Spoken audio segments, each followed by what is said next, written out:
तो यारो कैसे हो? उम्मीद है बढ़िया होगे। मैं हूँ सस्ता नायडो। चैनल को सब्सक्राइब करके बेल आइकन को दबाना मत भूलना अगर ऐसी और एपिसोड एक्सप्लेनेशन वीडियोस देखनी है, वो भी हिंदी में। अब फटाफट बिना किसी देरी के वीडियो को शुरू कर लेते हैं। तो एपिसोड की शुरुआत में हमें एक चोर आग का गोला फेंकते हुए दिखाया जाता है जीफे की, और जहाँ पर वो उस गोले को बहुत ही आसानी से बगल में फेंक देता है। उधर लूजुआ ये देख के समझ जाता है कि चोर एक लेवल डी का है, और फिर उत्सुक हो जाता है ये जानने के लिए कि आखिर जीफे कितनी देर तक उससे लड़ पाएगा। फिर वो चोर जीपे की ओर आग के बहुत सारे गोले फेंकता है, जहाँ पर जीपे सबको बहुत ही आसानी से इधर उधर उनकी दिशाओं को बदल देता है। पर फिर उसका ध्यान भटक जाता है और सबसे ताकतवर चोर उसके पास आ जाता है और उसे घूंसे लातों से हमला करने लगता है। इस पे जीपे होता है बस किस्मत से किसी तरीके से बच जाता है। फिर वो वहाँ से भाग के थोड़ी दूरी बनाने की कोशिश करता है। चोर उस पूरी की पूरी सड़क के हिस्से को उखाड़ देता है जिस पे वो दौड़ रहा होता है, और फिर उसी हिस्से से जीपे को चलने की कोशिश करता है। पर पीछे वाले दोनों चोरों के ऊपर दो और काले कपड़े वाले लोग मौका देख के हमला कर देते हैं, और फिर वो चोरों से लड़ने में व्यस्त हो जाते हैं। फिर तगड़े वाले चोर की ओर दो लोग बढ़ते हैं, जहाँ पर वो एक को घूसा मार के जमीन में गिरा देता है और दूसरे को पेट पे लात मार के। फिर जीपी वहाँ से बच के आगे आया था और काफ़ी सारे और काले कपड़े वाले लोग उन्हें घेर लेते हैं।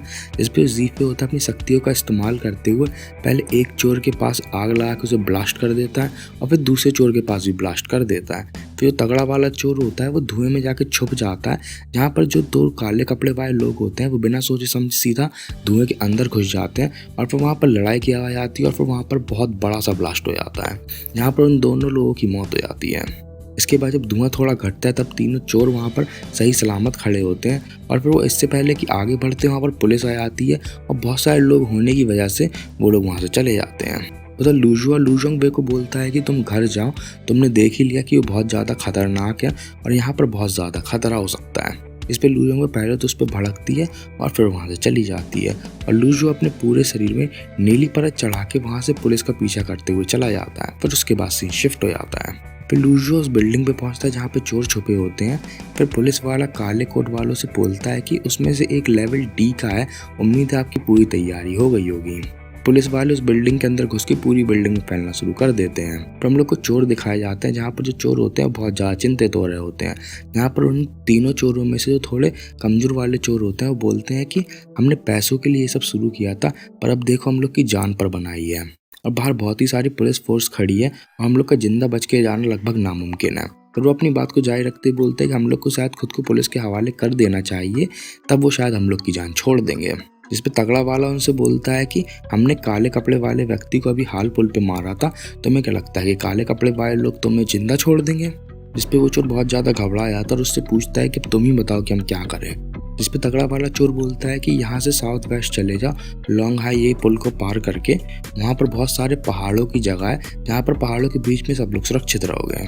फिर वो अपनी बात को जारी रखते बोलता है कि मैं तुम्हें यहाँ से बाहर निकाल लूंगा, मुझ में अभी भी थोड़ी लड़ने की क्षमता बाकी है। फिर पुलिस उनके काफ़ी ज़्यादा पास चली आती है, काफ़ी अंदर तक चली आती है, जहाँ पर वो उन पर हमला कर देते हैं, और फिर हमला करने के बाद जैसे ही बाहर आते हैं तो वहाँ पर बहुत सारे पुलिस वाले होते हैं और पुलिस वालों ने देख लेते हैं। फिर वो वहाँ पर तगड़ा वाला चोर उन दोनों छोटे वाले चोरों को उठा के उनको आपस में टकरा के उनको बेहोश करके वहाँ से भागने की कोशिश करता है, ताकि दूसरी तरफ से जीफे आ जाता है, और फिर तगड़ा वाला चोर वहाँ से उछल के दूसरी दिशा की ओर भागने लगता है, जहाँ पर उसका पीछा करने में जीफे और एक और तलवारबाजी करने वाला व्यक्ति उसके पीछे पड़ जाते हैं। फिर वो तलवार वाला व्यक्ति अपने हाथ को काट के अपने हाथ से थोड़ा सा खून निकालता है और फिर तलवार को चोर की दिशा में फेंक देता है। यहाँ पर तलवार होती है वो हवा में जितना भी खून होता है उसको सोख लेती है और सीधा जाके उस चोर के पेट में घुस जाती है। और फिर वो चोर होता है वो दीवार के अंत वाले हिस्से में जाकर रुक जाता है, और वहाँ पर कोई और भागने की जगह नहीं होती है, तो लड़ने की सोचता है। फिर उस चोर को फिर तगड़े वाले चोर को कई सारे काले कपड़े वाले लोग घेर लेते हैं। फिर वो ऊपर की तरफ देखते हैं, जहाँ पर लूजुआ ऊपर की तरफ बैठा होता है और वो सब लोगों को दिख जाता है। पर लूजुआ इतना साफ नहीं दिख रहा होता है कि जीपे उसे पहचान जाए। जिसके बाद लूजुआ उससे बोलता है कि क्या तुम लोग मेरी बात पे यकीन करोगे कि मैं यहाँ पे सिर्फ घूमने आया था? इस पे जीपे अपने साथियों से बोलता है कि इन दोनों को पकड़ लो, और फिर वहाँ पर बहुत अच्छी लड़ाई शुरू हो जाती है, जहाँ पर ऊपर की तरफ लूजुआ से दो लड़कियां लड़ रही होती हैं और नीचे की तरफ चोर से दो आदमी लड़ रहे होते हैं, जहाँ पर एक आदमी अपने दोनों हाथों में हुक जैसे तलवारें से लिए होता है और वो तलवार वाला आदमी उससे साथ लड़ रहा होता है। फिर लूजुआ थोड़ी मेहनत के बाद दोनों लड़कियों को हरा देता है और फिर उन्हें नीचे गिरा देता है और नीचे गिर के बेहोश हो जाती हैं। और जो चोर होता है वो दुख की जैसी तलवार को लिए हुए वाले व्यक्ति को उठा के दीवार में पटक देता है और फिर उसे काफ़ी ज़्यादा घूंसों से पीट देता है, उसे काफ़ी ज़्यादा घायल कर देता है और फिर वो भी बेहोश हो जाता है। और फिर वो जाके तलवार वाले व्यक्ति से लड़ने लगता है, जिस पे जीफे होता है अपने कार्ड से उसकी ओर जाके ब्लास्ट करता है, जिसके बाद वो एक कट्टी सी जीफे की ओर फेंकता है और जीफे हड़बड़ी में ध्यान नहीं देता और कट्टी पे अपना ब्लास्ट कर देता है। इसके बाद ब्लास्ट होने के बाद जीफे को पता चलता है कि इसके कट्टी के अंदर कुछ ज्वलनशील पदार्थ है और वो ब्लास्ट इतना बड़ा हो जाता है, इतना पास आ जाता है जीफे के, जिसकी जीफे बहुत जोर से दीवार से उठ के टकरा जाता है और वहीं पे बेहोश हो जाता है। फिर सारे के सारे काले कपड़े वाले लोगों के बेहोश हो जाने के बाद लूजुआ और चोर दोनों आमने सामने होते हैं। यहाँ पर लूजुआ पहले तो हल्का घबरा रहा होता है, फिर अचानक से उसकी शक्ति और भी ज़्यादा बढ़ने लगती है, उसमें और भी ज़्यादा ताकत सी आ जाती है और जो चोर होता है वो लूजुआ की ओर अपना हाथ की मुट्ठी बना के पूरी जोर से घूंसा मारता है और इधर से लूजुआ भी उसके हाथ में पूरी जोर से घूंसा मारता है। यहाँ पर दोनों के घूंसे टकराने के बाद लूजुआ अपने ग्रहों की तरफ से उसके हाथ पे तलवार बुला लेता है, उसके हाथ को ऊपर की तरफ पूरा उसकी तलवार काटती हुई चली जाती है और फिर लूजो अपने ग्रहों के पास पहुंच जाता है, जहां पर वहां से वो तलवार को काबू करके चोर को मार डालता है। फिर वो वहां से भागता हुआ चला जाता है और फिर उसके जो दोनों साथी होते हैं वो दोनों पहले ही मर गए होते हैं पूरी गहमा गहमी के दौरान। फिर उसके बाद सीन शिफ्ट हो जाता है। फिर लूजुआ घर वापस आता है, जहाँ पर लूजुआंग उसे देखती है कि उसे कहीं चोट वोट तो नहीं लगी है। फिर वो लूजुआ से पूछती है कि आखिर वहाँ पर क्या हुआ था। इस पर लूजुआ उसे आश्वासित करते हुए बताता है कि पूरी तरीके से ठीक है और बोलता है कि मेरे साथ चलो, मेरे पास तुम्हारे लिए एक सरप्राइज है। इस पर लूजुआंग उससे बोलती है कि तुमने सुबह भी यही बात बोली थी और फिर तुम मुझे कसाई खाने में ले गए थे। जिस पे लूजुआ उससे बोलता है कि मुझ पर विश्वास करो और लूजुआंग भी थोड़ा नान नुकुर करने के बाद मान जाती है और फिर दोनों बाहर जाते हैं। जहाँ बाहर जाती है उन्हें मिस्टर एली बाहर मिल जाता है और मिस्टर एली उनसे पूछता है कि आखिर तुम लोग इतनी रात को कहाँ जा रहे हो। इस पर लूजुआंग को बहाना बनाते हुए बोल देती है कि लूजुआ मुझे रात को खाना खिलाने ले जा रहा है बाजार की तरफ। इस पर मिस्टर एली उससे बोलता है कि इतनी रात को मत तो घुमा घुमा करो और मिस्टर एली अपने घर के अंदर चला जाता है। फिर लूजुआंग वे और लूजुआ दोनों एक बिल्डिंग की छत पे पहुंच जाते हैं, जहाँ पर बिल्डिंग की छत पे पहुंचने के बाद जो लूजुआ होता है वो लूजुआंग वे से बोलता है कि तुम नॉर्थ की तरफ 1 किलोमीटर में अपनी एक चिड़िया भेजो और चेक करो कि वहाँ पे कोई खतरा तो नहीं है। इस पे लूजुआंग वे अपनी चिड़िया को वहाँ पे भेज के पता करती है और फिर लूजुआंग वे लूजुआ को इस बात की आश्वासन देते हैं कि वहाँ पे कुछ भी खतरा नहीं है। फिर लूजुआ लूजुआंग वे से बोलता है कि अपना फ़ोन ध्यान से देखती रहना, मैं तुम्हें जल्दी बुला लूँगा। और फिर लूजुआंग वे लड़ाई की जगह पे से थोड़ी दूर पे जाके खड़ा हो जाता है, जहाँ पर वो पहले तो इस बात की पूरी जाँच पड़ताल कर लेता है कि वहाँ पर कोई है नहीं और फिर उसके बाद वो वहाँ पर लूजुआंग वे को बुलाता है। फिर लूजुआंग वे के वहाँ आ जाने के बाद लूजुआ लूजुआंग वे से पूछता है कि क्या तुम्हें यहाँ पे मरे हुए लोगों की शक्ति महसूस हो रही है। इसके बाद लूजुआ के कहने पे वो सारी की सारी शक्तियों को उसके सामने ला के खड़ा कर देती है, जहाँ पर जो सबसे बड़ी वाली शक्ति होती है वो शक्ति को वो अपने अंदर ले लेती है। और फिर जो लूजुआ होता है लूजुआ लूजुआंग वे से बोलता है कि अब इसको जरा इसके इंसानी रूप में बना के दिखाओ। जिस पर लूजुआंग वे बोलते हैं कि अभी मैं नहीं बना सकती हूँ क्योंकि मेरे पास इस समय उतनी ताकत नहीं है। फिर लूजुआ बोलता है कि चलो कोई बात नहीं, कल बना देना। और फिर उसके बाद लूजुआंग वे को वो घर चलने के लिए बोलता है। इस पर लूजुआंग वे उसके साथ बाहर खाने वाली बात को सीरियसली ले लेती है और फिर वो जिद पकड़ लेती है और फिर उसके बाद सीन शिफ्ट हो जाता है। फिर दोनों बाजार में नूडल खाते हुए दिखाए जाते हैं, जहाँ पर लूजुआंग वे बहुत सारे बाउल्स को पहले ही ख़त्म कर चुकी होती है, पर वो लूजुआ से उसका भी खाना का हिस्सा मांग लेती है। इस पर लूजुआ उसे अपने हिस्से का भी नूडल दे देता है और फिर लूजुआंग वे से बोलता है कि इतना खाओगी तो मोटी हो जाओगी। और लूजुआंग वे होती है उसकी बात पे ध्यान नहीं देती और फिर भी लगातार खाती रहती है। इस पर जो लूजुआ होता है थोड़ी देर उसकी ओर देखता है और फिर भावुक हो जाता है और भावुक होते हुए बोलता है कि मेरे साथ शायद तुम्हें पेट भर खाना नहीं मिल पाता है, अगर तुम अनाथालय में होती तो तुम ज़्यादा अच्छी तरीके से जीती, तुम्हें वहाँ पे पेट भर खाना मिलता। इस पर लूजुआंग वे अपना खाना ख़त्म करके रोने लगती है। इस पर लूजुआंग उससे बोलते हैं कि मतलब तुम मुझे वापस से अनाथालय में छोड़ना चाहते हो, पर मैं तुम्हें छोड़ के कहीं नहीं जाना चाहती हूँ कि मेरे लिए तुम ही मेरा परिवार हो। ये बात सुन के लूजुआ हल्का और भावुक हो जाता है, अपने पुराने दिन याद करता है, जहाँ पे वो लूजुआंग वे से छुप छुप के अनाथालय में जाके उससे मिला करता था और फिर उसके बाद बाहर वो उसको सही से रख सके उसके लिए रोज़ रोज़ जाके अकेला रह के अंडे बेचता था। फिर लूजुआंग वे वहाँ से भाग के उसके पास आ जाती है।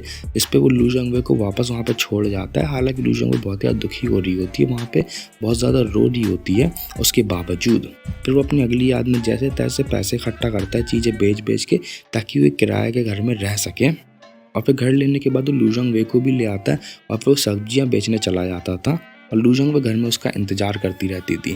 फिर सारी अच्छी सब्जियां बिक जाने के बाद उनके लिए बस कुछ बुरी सी बेकार सी सब्जी बचती थी और फिर उसके बाद भी वो उन्हीं सब्जियों में खाते थे। फिर उसे याद आता है जब वो बीमार पड़ जाता था तब लूजोंग उसका तो ध्यान रखती थी और उसके साथ साथ अंडे भी बेचने जाती थी। और फिर उसके बाद हम लोग को अभी का दिखाया जाता है जहाँ पर वो लूजोंग वे को बताता है कि वो एक घर खरीदना चाहता है, जो घर उसका खुद का घर होगा। उस घर में वो चाहता है कि बस वो लोग रहें। फिर अपनी बात को जारी रखते हुए बोलता है कि वो ये चाहता है कि जैसे उनके अभी अच्छे दिन चल रहे हैं वैसे और भी ज़्यादा अच्छे दिन उनके भविष्य में आए। इस पर लूजोंग वो उसका हाथ पकड़ के पूछती है उससे कि क्या हम लोग के इससे भी अच्छे दिन आएंगे। और फिर उसके बाद सीन शिफ्ट हो जाता है। फिर हम लोग को शेजिंग यंग दिखाया जाता है जो कि काले कपड़े वालों के लीडर के साथ बैठा होता है और पूरे के पूरे जो वहाँ पर लड़ाई वगैरह हुई थी उसके बारे में उसको जानकारी दे रहा होता है। फिर वो उसकी वीडियो दिखाती उसे बताता है कि चोर एक डी लेवल का था और उसे एक अनजान सी लेवल वाले ने हरा दिया। फिर वो अपनी बात को जारी रखते हुए बोलता है कि सी लेवल वाला काफ़ी ज़्यादा सावधान था क्योंकि वो इस तरीके से बैठा हुआ था कि जब ऊपर की दीवार टूटी तभी वो दिखा और उसका चेहरा भी ठीक से नहीं आ पाया कि हम लोग उसे पहचान पाएँ। तो वहाँ पर बैठा एक और आदमी बोलता है कि लियोय शहर का रहने वाला है और फिर भी हम लोग को इसके रहने की जगह के बारे में नहीं पता है। फिर शेजिंग यह बोलता है कि जिस व्यक्ति ने उसको हराया वो एक लेवल सी का था और वो शायद लेवल बी से बस थोड़ा ही कम था। फिर वो अपनी बात को जारी रखते हुए बोलता है कि ऐसा तो नहीं है कि हम कुछ अपनी पुरानी विरासतें भूल रहे हों। इस पर वो सबसे मजाक करते हुए बोलता है कि हमारे यहाँ के लोग सदियों से ड्रैगन्स और टाइगर्स की कहानियाँ सुनाया करते थे और उनके हिसाब से उनसे ज़्यादा ताकतवर कोई भी नहीं था। हो सकता है कि उनसे भी ज़्यादा ताकतवर कोई और छुपा रहा हो इन सब बातों के बीच में। जिस पर उनका लीडर गुस्सा होते हुए बोलता है कि एक नौसिखिया लेवल बी वालों के आसपास है और पूरे हेवनली नेटवर्क के अंदर ही सिर्फ 7 ही लोग लेवल बी के हैं। और फिर वो अपनी बात को जारी रखते हुए बोलता है कि कोई भी नौसिखिया इतने ऊपर आ जाए ये एक बहुत ही ज़्यादा गंभीर बात है। इस पर वो शख्स खंडहर खोलने के बहाने से वहाँ पे जाने लगता है। इस पर लीडर उससे बोलता है कि अगर तुम्हें जाना है तो ऐसे ही चले जाओ पर फालतू के बहाने मत बनाओ। और फिर उसके बाद सीन शिफ्ट हो जाता है। खैर तो वीडियो में आगे बढ़ने से पहले अगर वीडियो यहाँ तक अच्छी लगी है तो वीडियो को लाइक करो, वो चैनल को बहुत ज़्यादा मदद करता है। और इस वीडियो को अपने दोस्तों के साथ शेयर करो ताकि चैनल की ग्रोथ जल्दी हो। और हाँ, चैनल को सब्सक्राइब करके बेल आइकन को दबाना मत भूलना।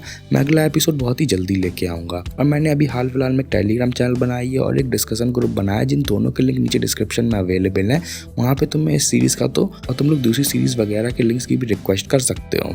अब बैक टू द वीडियो। तो अगले दिन लूजुआ सुबह बदबूदार टोफू बेच रहा होता है जहाँ पर वो ये सोचता है कि ऐसी ही कमाई अगर होती रही तो वो बहुत ही जल्दी एक घर खरीद लेगा। पर समस्या के बात यह है कि उसका जो मेन्यू है वो लगभग अपनी पूरी लिमिट पे पहुंच चुका है और जो उसके टोफू हैं वो काफ़ी ज़्यादा फेमस हो चुके हैं। अब वो सोचता है कि अगर मेन्यू अपनी पूरी लिमिट पार कर गया तो फिर उसके बाद मैं क्या करूँगा। पूरी लाइन वहाँ पे लगी होती है और एक ग्राहक आता है जो कि बदबूदार टोफू मांगता है, जिस पे वो उसे एक टोफू देता है और बोलता है कि एक आखिरी पीस है। जिस पे वो ग्राहक बोलता है कि तो तुम और बना के लाया करो, अब मेरे दोस्त के लिए टोफू नहीं हो पाएगा। इसके बाद उसके खरीदने के बाद उसके टोफू खत्म हो जाते हैं और वह सारी भीड़ धीरे धीरे करके वहाँ से चली जाती है। फिर वहाँ पर एक और ग्राहक आता है जो कि उससे टोफू मांगता है। सामने लूजो अपना पूरा बॉक्स रखता है और फिर थोड़ा सस्पेंस बनाते हुए उस बॉक्स को एकदम से खोल के दिखाता है और वो बॉक्स अंदर से खाली होता है। जिस पे लूजो उससे बोलता है कि पहले ही सारे के सारे टोफू बिक गए हैं। जिस पे वो ग्राहक हल्का भड़क जाता है और फिर लूजो हल्का मुस्कुराता है और फिर उसके साथ साथ एपिसोड खत्म हो जाता है। खैर तो आज की वीडियो में इतना ही। राइट वाली विंडो पे टैप करो अगर इस सीरीज की पूरी प्लेलिस्ट देखनी है और लेफ्ट वाली विंडो पे टैप करो अगर इसी सीरीज का अगला एपिसोड देखना है। मैं मिलता हूँ तुमसे अगली वीडियो में, तब तक के लिए गुड बाय।